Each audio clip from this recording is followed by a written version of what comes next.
fontina and essentially a fountain. And basically, it's just a water feature that's fed by the natural abundance of the earth and of the ground.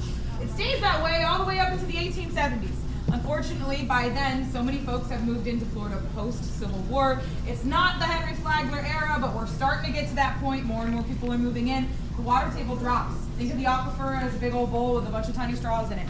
By 1875, the spring here is almost completely dried up. The owners of the property are the Williams family. Mr. Williams is a florist. He owns a good majority of the north end of St. Augustine here in terms of up by FSDB and out towards San Marco. So he has a good chunk of land. And he's essentially growing things like rose bushes, magnolia trees, orange trees, non-native flowers, I should say, to Florida. And that sucks up all the water in the soil. This is a terrible place to try and grow oranges. Terrible place to try and plant roses. The reason for it is our soil is really salty and really sandy. You dig down about 4 feet and you're going to run into salt water.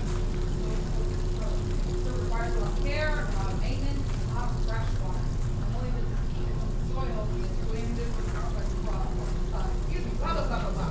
blockade on this spring glorious business. And when it starts to dry up, he decides he's not going to lose it. So he put the well smack dab on top of the original spring. And that's the well we have here. On that little poster board on the bottom left, you'll see a photo of the original well from the 1890s. Now, we have modernized it, we have updated the plumbing, but we've never moved it.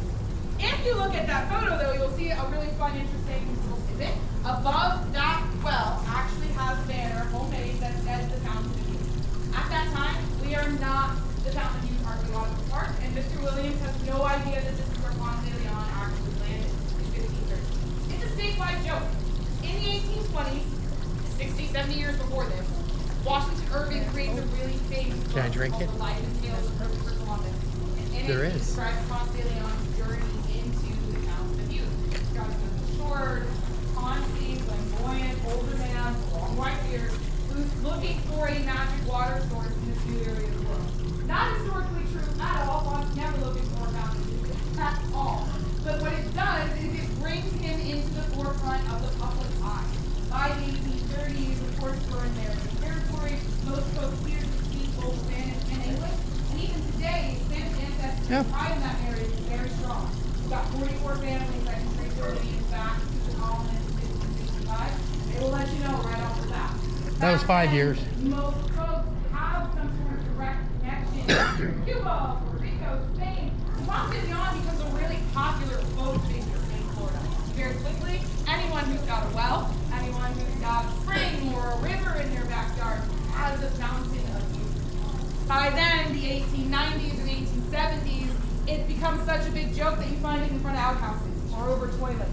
So it's kind of just anyone who's got a fountain where Ponce could have landed has a fountain of youth. So it's not connected to the sense of the actual archaeology of the park, it's just a fun joke.